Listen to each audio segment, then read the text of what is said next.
this person would be fired. Yeah. Yeah. Like, him. are they just dramatizing it? You know what I mean? yeah. Which, exactly, that's what they're doing. They're trying to get reviews, ratings, whatever. And as a bartender, I'm like, that bitch would have been fired a month ago. Right. Oh, yeah. They wouldn't even be here right now. And I definitely, like, I know plenty of people, I've employed plenty of people who, like, probably shouldn't have had jobs and, like, have stuck around, like, because sometimes you need a body and, like, those things kind of happen. Yeah. But it's like, you've got an entire restaurant of just bodies. Yeah, Like, exactly. come on. Like, you don't have one rock star. Yeah. Like, come on. Or if they do, it's the one person who's like, I keep telling the owners that we shouldn't use moldy sour mix, but they keep straining it and making these. We go through more coffee filters than we do sour mix. That's our 5th rat in the kitchen today. Really? Like, this wasn't an issue 4 months ago? I don't know. I think we're talking about the same article, though, the Huffington Post interview that he had. And his number one drink that all bartenders should know how to make is a screwdriver. Oh, yeah. But is it, though?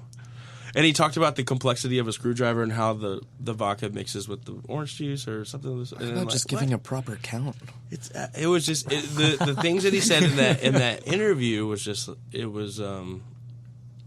just nonsense. Really. The horror show. It was like show. that marriage. And like it's so frustrating too because there's already so many misconceptions about agave spirits, like in general. There are so many people who are like, "Oh yeah, really good mezcal." Like, yeah, I ate the worm, and it's like, honestly, like there shouldn't be a worm in your mezcal. No. There's no, like you know how there's not a worm in like your Pappy Van Winkle. Like that's because worms don't go in booze, player. Yeah. And then when there's like, I wish like in a world where people still drink like not pure de agave tequila, like we don't need someone out talking about saying, the worm. like, or I mean, saying that it's made from like, mescaline. Oh yeah, the fact that he said it's made from mescaline, which is and it's a hallucinogenic. narcotic. It's a straight up narcotic. But he said that mezcal is made from mescaline, which is fucking insane. Maybe he was using a little too much. Yeah. And this is more of a nerdy pet peeve with that. But he also referred to agave as a cactus.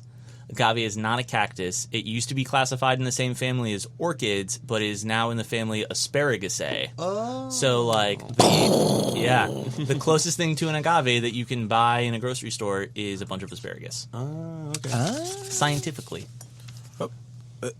I think that's we have some hot news that just came in.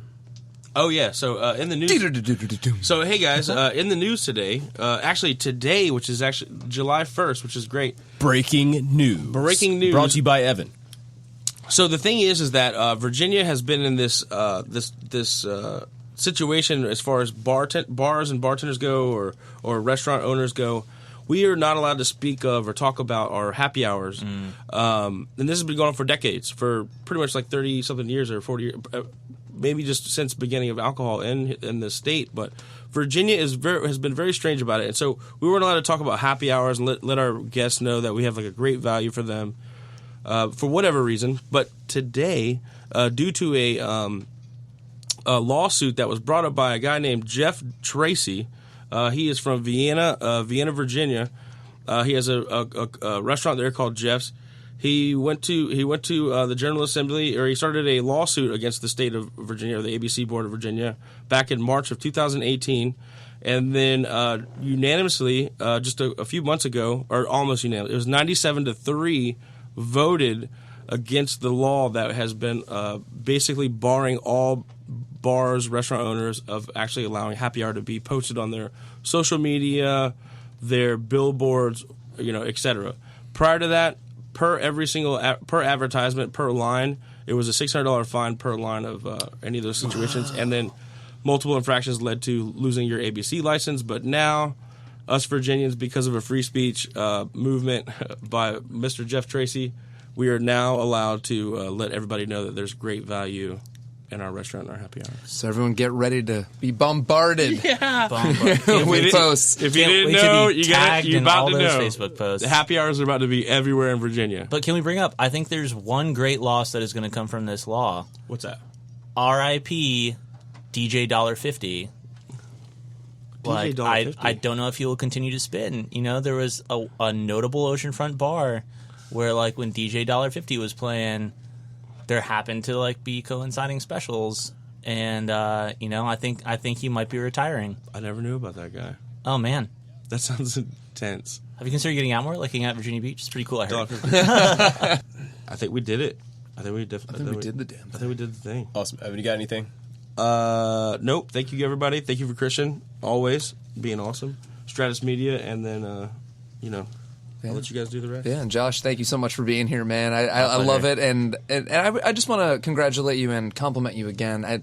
When you were describing how you go to restaurants, like you mentioned Peabody's, and you're educating people on new spirits, I loved your approach. I think that's perfect. You know what I mean? You didn't go in with a sense of being higher or above those other bartenders. You're just like, yo, you guys are great. I'm just going to educate you on something that you can push to the public. Yeah, absolutely. Because I've touched base on this on every fucking episode, but I'm going to do it again anyway. We always have room to improve. Yeah. We can always expand our knowledge, and I love that. You know what I mean? So keep doing what you're doing, man. Thank you so much for being on the show. This has been great. Thanks for having me. It's been a blast. Awesome. Josh, any closing remarks from you, my friend? Thank you also, by the way, for coming on the show.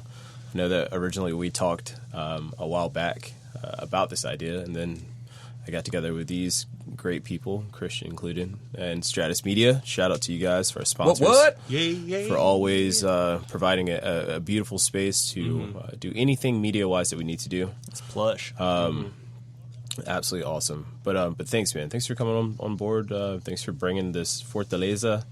I hope that we can definitely get down there and go check out their their space. I think that'd be really awesome. Yeah, that was a That'd great be fantastic. Real quick, that was a great explanation of Fortaleza. Like, seriously. Oh, thank you. I'm sold. I know. I enjoy. I'm it. like, I'll never buy another tequila again. All right, I love. I was ecstatic when he brought it in. I was like, no shit. Yeah, I love I'm history, excited. and like that was like a great explanation. Because I feel about you guys like I feel about my guests. Like, I Yeah, just yeah. love you and want you to have nice things. Yeah, But the fact that they keep everything so traditional, Yeah. I think Yeah. is fantastic, and I would love to experience that. I didn't know it's that like about the myself. naming of the distilleries. Like that is like Yeah. that's the great thing about this podcast too. We're talking about learning. Yeah. Like we're all learning all the time. Very much so. It's Yeah. awesome. Yeah. And it's in the town of Tequila, like you can fly into Guadalajara for like $500-$600 round trip. Like, it's not bad. Guadalajara is awesome. Tlaquepaque is like right next to Guadalajara and is also awesome. You can get a cab to the town of Tequila for like $30 from there. And the town of Tequila is like one of the coolest places I've ever been. Like, that's the only place I've never lived that I still get homesick for. Oh, Nice. Is Nice. like hanging out there, because it's like you can walk the entire town, in like a matter of hours. But there's tons of distilleries there. There's tons of history. It's Food. like food. Oh man! So when we were there for this Fortaleza trip, there was an incident where we went and found this awesome taco cart, and they had like al pastor, which is like my all-time favorite taco. Was it goat or lamb kind of thing? Pork. Or pork. Oh, Yeah, okay. yeah. I'm thinking of So something it's else. like the marinated pork, like Oh, on the yeah, big yeah. like shawarma skewer with Oh, like yeah, pineapple yeah. at the top. We ate this cart out of al pastor, like over the course of some hours, and we were just like running to like the corner store to get like refill bottles of like Corona Familiar, and then like running back, and it was just like beers and tacos, like kind of until we couldn't anymore. I'm out. Yeah, and those are the kind of things you can do there. It's amazing. It's a beautiful story. I'm going. Yeah. I don't give. We're all going. I don't give a shit. As a crew. we're going. Let's all go. I'm in. You guys in? I'm in. Yes, sir. Let's do it. Josh, you in? Yeah. Christian? I know Christian's in. Christian's in. He doesn't have a choice. We're just putting Well, that we- out there in space. Can we just? Is that the facts? If we travel, we gotta take Christian. Oh, we travel. We have to take everybody with us. Yeah. Family, That's okay. girls, Yeah. all of it. Yeah. But we've recently partnered up with Stand Up for Kids. And Stand Up for Kids, what they do, they're a local they're a global charity, a national charity that works locally to help out with children and homelessness, foster kids, essentially providing them the support that they wouldn't normally get to try to help them out of the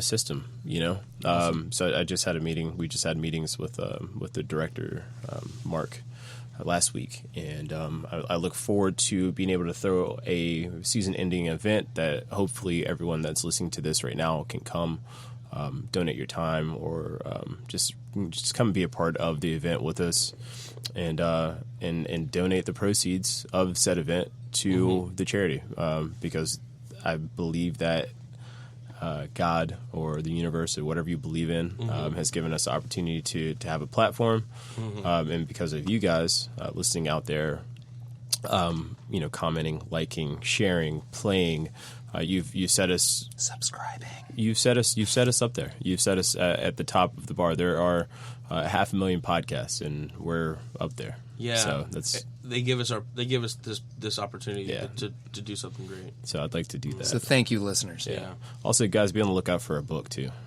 We'll be dropping a fucking book Whoa, too. whoa, whoa.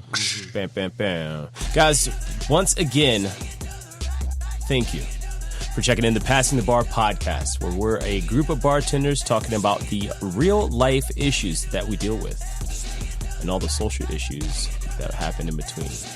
The ups and downs of the industry, coming from 3, honestly, separate minds.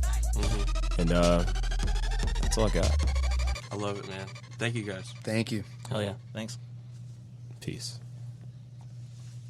I have to pee so fucking bad. I'm going right now. That was before good. We shake hands. That was like a good new close, actually. It was different.